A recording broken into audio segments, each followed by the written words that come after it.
Et voilà, je vous retrouve sur une nouvelle cassule.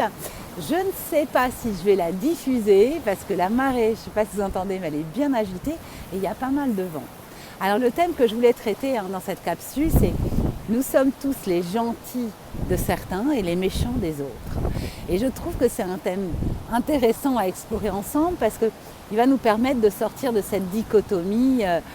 Il y a les gentils d'un côté, les méchants de l'autre, il y a les bienveillants d'un côté, les toxiques de l'autre, alors qu'on a tout ça en nous. On a de la gentillesse et de la toxicité, on a de l'ouverture et des limites. Et finalement, je pense que l'univers nous utilise les uns les autres dans nos aspects positifs et dans nos aspects négatifs pour interagir et nous aider à processer, à transformer ce qu'on a à transformer. Donc c'est assez intéressant de voir les choses sous cet angle-là parce que ça permet de sortir un petit peu de nos jugements excessifs et de se rendre compte qu'on a une chaîne humaine qui est installée, qui se met en place et qui permet finalement de se tenir la main ou de se donner des coups de poing. Ah, j'exagère un peu, mais ces coups de poing sont parfois bien utiles. Voilà, c'est un peu caricatural, mais j'aime bien ça, moi. Mais c'est une façon de présenter les choses. Alors, moi, je vais vous parler d'un coup de poing que j'ai reçu, où on pourrait dire que le méchant, c'était lui, et moi, la gentille. Et finalement, ce qui s'est passé dans cette situation-là, ça a été un cadeau de vie. Et on le sait tous, que parfois, on est poussé aux fesses par les autres, on est poussé dans nos limites, parce qu'ils nous aident à franchir des caps, des transformations, à mettre en place des actions que nous n'aurions pas fait par nous-mêmes. Donc, l'exemple, il est assez simple. C'est un moment de ma carrière où j'étais dans une société où vraiment j'ai passé 10 ans extraordinaires avec une belle ascension, où j'avais un patron qui m'a fait énormément confiance. J'ai pu monter mon service de marketing opérationnel. Je travaillais avec des commerçants de presse et à la fois les éditeurs français. J'avais une équipe extrêmement sympathique et j'adorais mon job. Je n'aurais jamais pu quitter cette fonction. Mon mental ne me l'aurait pas laissé, m'aurait pas laissé faire ça. Tout simplement parce qu'il y avait de la reconnaissance, il y avait du plaisir, il y avait de l'argent, du confort, de la sécurité. Et lors d'une réunion annuelle où tous les cadres de la boîte se retrouvaient chaque année pour définir la stratégie de l'année suivante, voilà que je me retrouve un peu en conflit pendant la réunion avec mon patron. On n'est pas d'accord sur la stratégie et elle engage une partie des enjeux de mon service et donc je manifeste ce désaccord.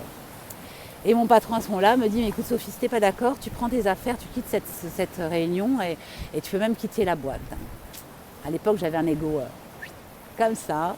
Alors qu'est-ce que j'ai fait?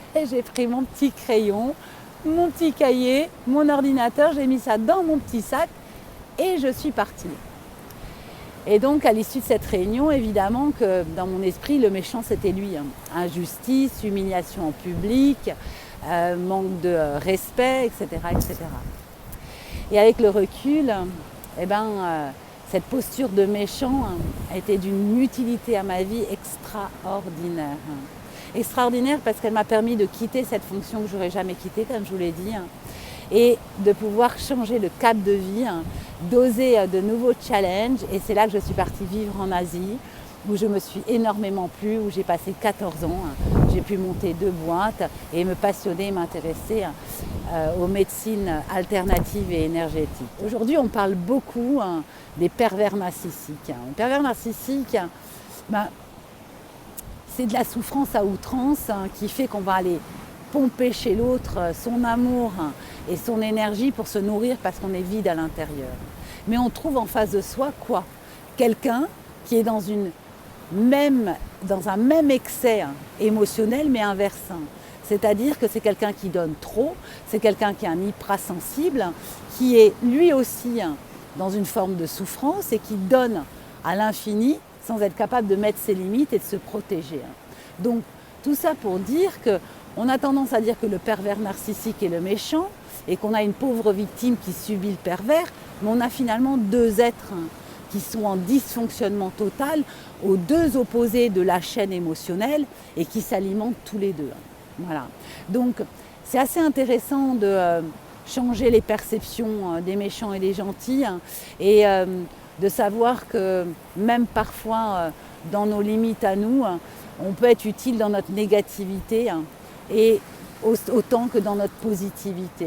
Moi, je sais par exemple qu'il y a eu un moment où j'avais beaucoup de colère qui ressortait, j'ai blessé une amie et à la fois, avec le recul, elle m'a dit que cette colère-là, elle avait été très utile à sa vie parce qu'elle avait fait rejouer la violence colérique de son père et qu'en s'opposant à moi, en reprenant son pouvoir, elle avait pu finalement régler cette réalité qui habitait en elle.